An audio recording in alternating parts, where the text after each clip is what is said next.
What's going on, everyone? Just wanted to come to you with a quick tech check from Third Strike back in the days, 2006. What we're looking at, what now? 17 years ago. You understand what I'm saying? It happened at Evolution 2006, and it was none other than yours truly versus Umehara Daigo.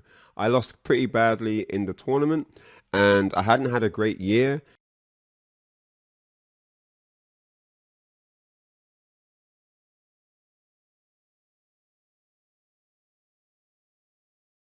I've been training hard on Street Stop the Fighter, cap. Third Strike, Tekken 5, Virtual Fighter. What else was there that year? Man, there was a ton of games. CVS2, Super Turbo. I was in everything. I was in everything. Side tournaments. Man was doing side missions as well. And I was out of everything, you know? You lose. And I bumped into Daigo in the corridor. I'm like, yo, let's run this set. You know, he's all kind of one of the guys who got me into it, seriously, you know, with the whole parry on the Justin Wong. Unbelievable.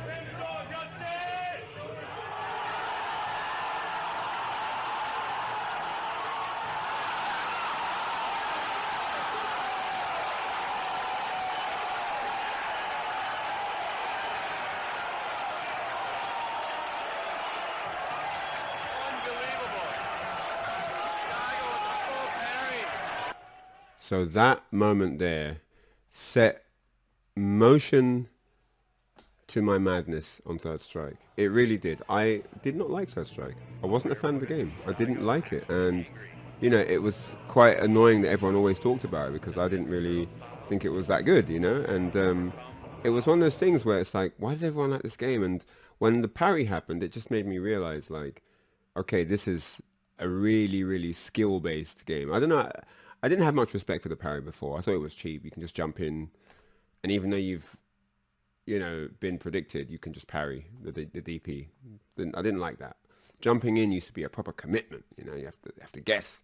Now you can just parry your way out of stuff. So I didn't like that at first, but yeah, it was so exhilarating, this parry moment. And also there was just a couple of other things. People in my community saying, "Hey Ryan, you should try it out. You'd be good." And so I did. And so by 2006, I was quite formidable. I'd won a few tournaments. I'd beaten a few.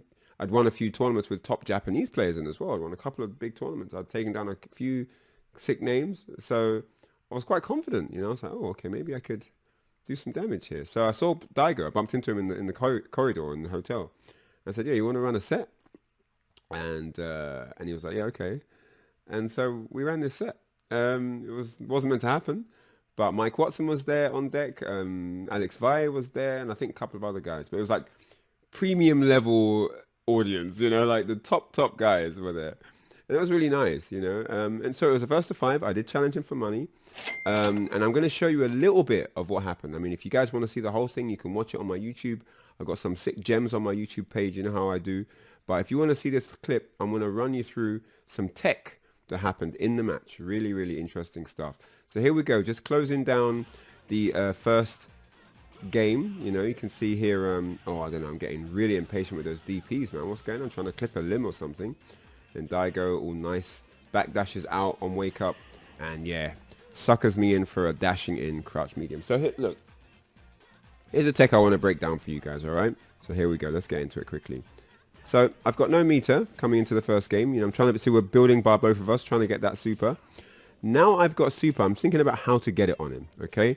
How do I land this super? So look, it's happening quickly. It's all happening fast, as it is on fighting games. So I'm going to have to slow it down.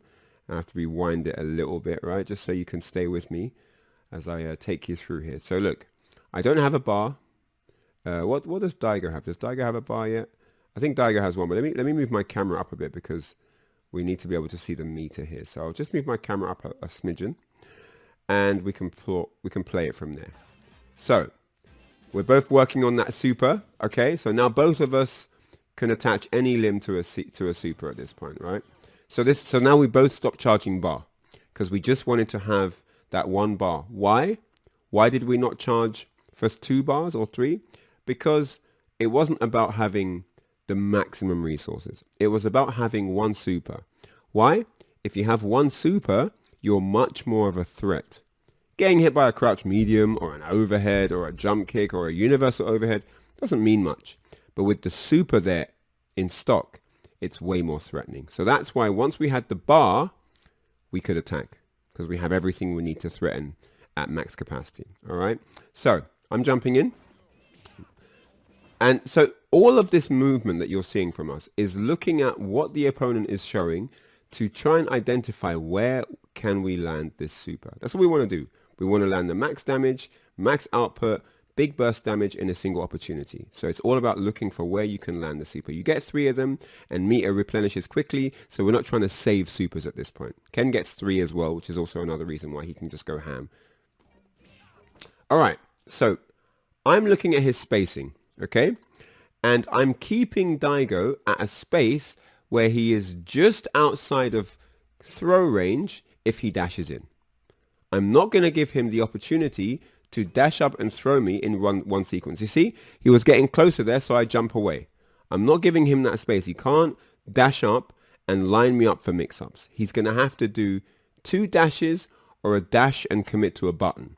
But the problem with my framing for him is if I do that, it gives me more time to react. The further away he is from me, the more time I have to react on his approach. Okay? Common sense, really. So look. You see? So I'm staying at that range. 1 dash won't close the range for him. He needs 1 dash and then some. Yeah? But then I can react. So this is the thing. So look. I'm keeping him at that range specifically for a certain purpose. Look, watch this. So he moves back, I move in. You see that? That's what I was looking for. I wanted him to dash and commit to a button. I wanted him to dash and commit to a button because then I had time to react. 2 dashes is too slow for him. Walking is too slow. Jumping is too slow. The only way he was going to attempt to take damage from me is by dashing in. And I was ready for it.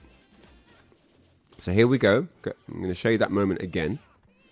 All right. So at this point, I know that I want to land the super. And that spacing here is dangerous for me where I'm at right now. He could just dash in, throw me, dash in, mix me up, frame trap, delay buttons, dash in, DP. He's got a plethora of options. So I move back. You see me start walking back, jumping back. You see that? I don't like that space. So now I'm playing at this space. This is where I want to keep him. Okay. If he moves back, I'm moving in. If he moves in, I'm moving away. All right. So he moves back a bit. Now, okay.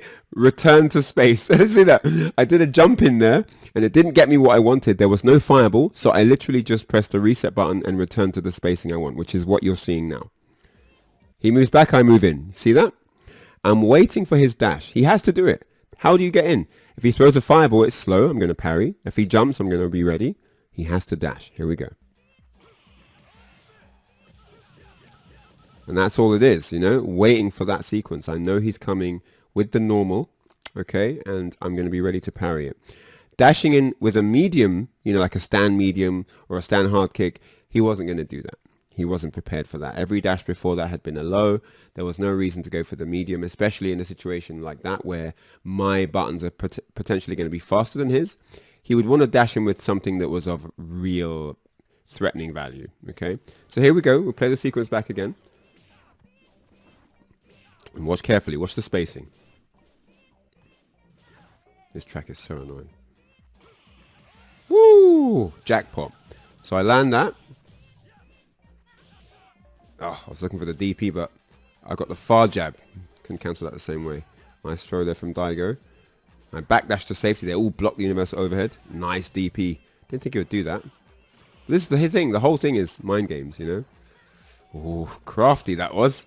Really late. Dash in or walk in short. And if you notice, he's not dashing around anymore. If you notice, he's walking in now. Walk in short, walk in throw and so on. Oh, and I got him weird jumping. So that was a weird jump in spacing. He tried to do something on defense, but it came out the wrong way. So this is third strike. You know, it's very much to do with accurate spacing, putting your opponent in awkward positioning so they can't line you up for what they want to do. They can't impose their will comfortably. Now, here's the genius of Daigo. Check this response. So you saw what happened the last game where I set him up for that sick move. And look, this is his answer to my waiting for him to dash parry. This is what he does. Look. Shut up, mate. What? That is genius. You have to remember, me and Daigo do not know each other on this game. This is the first time we've ever sat down and played a set on this game. It's not like we know each other and he knows that pattern from previous sets. No, he doesn't know me. He doesn't know me. We know each other. We've played each other on like Super Turbo or whatever. He doesn't know me on Third Strike and I don't know him. But that one sequence already got downloaded. Let's go back and watch that again. Remember the last game? He did dash up, crouch medium, and I parried it into max damage. This time, he was ready instantly with the answer. Instantly with the answer. He knew, look, the same setup. He's waiting for the dash. Oh my God, this guy is a genius. He just wanted to do that. He waited for the right moment where he could dash up in the sequence that I'm expecting him to do a low after, and then he shut me up with the DP follow-up. Look at that. That was ridiculously smart, man. How did he know? It's like a clairvoyant, man. He's seeing into the future. Look at this. Let's watch it one more time. How's this guy ready? Look. Watch. Right there. Oh my gosh. I did not expect that, you know. I did not expect him to just do that. But this is Daigo. And see, look. Now everything's working for him. He's built psychological momentum from that read. He's got me in the corner now. Look. Got me in the corner. Look. I don't know. I'm taking all kinds of pressure. Wake up, target combo now. Look at the level of confidence that's changed just from that one interaction. I'm telling you, in any game, martial art, whatever, 90% of the fight is cerebral. If you can get in your opponent's head, doesn't matter if you're not as technically sound, not as dexterous, whatever, you haven't got their controller's better than yours, doesn't matter. If you can get in their head, that's what can happen. The KO on your side of the screen. And that's fighting games, man. That's the beauty of fighting games, you know? That is what it is, guys, you know? And yeah, big shout outs to Daigo for that set. It was an awesome time for me. You know, he helped build my Third Strike career, you know, to that end, because he was the top dude, right? I was a nobody on Third Strike, you know, and he agreed to play me. And it was a really good set. If you guys want to watch the whole set, you can head over to my YouTube channel, Prodigal Son Comes Home. You know, check it out there. It's the first of 5. It's a really good set. And yeah, it was some really fun content, man.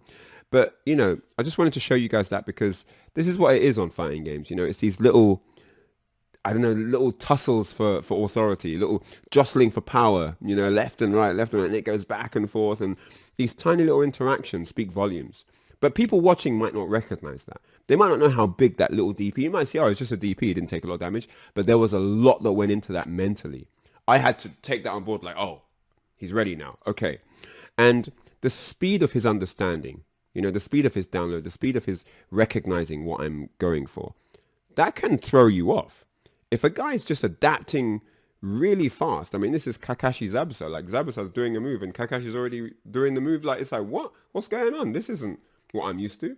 You can really throw a guy off. So I really think that set is interesting for a lot of different reasons. If you want to watch some high-level fundamentals, some solid ground foundation Street Fighter strategy, watch that set. Me versus Daigo happened at Evo 2006 and it was 1st to 5. So yeah, that's it, guys. Just wanted to give you that little tidbit. Hope you guys managed to get something from that. You know, I'm always about, if you guys want to get in touch with me on Twitter, Facebook, Instagram, I'm always about, guys. So yeah, follow me on all the channels, subscribe and all that good stuff, and I'll catch you for the next video. Take care. Peace.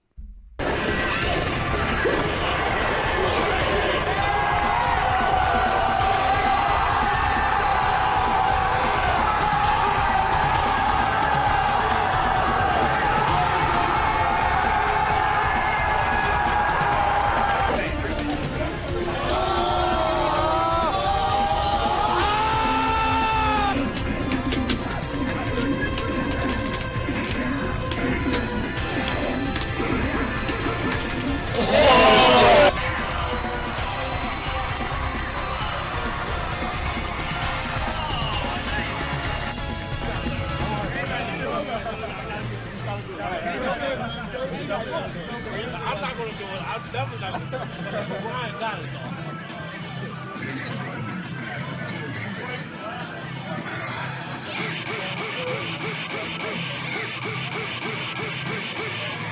though.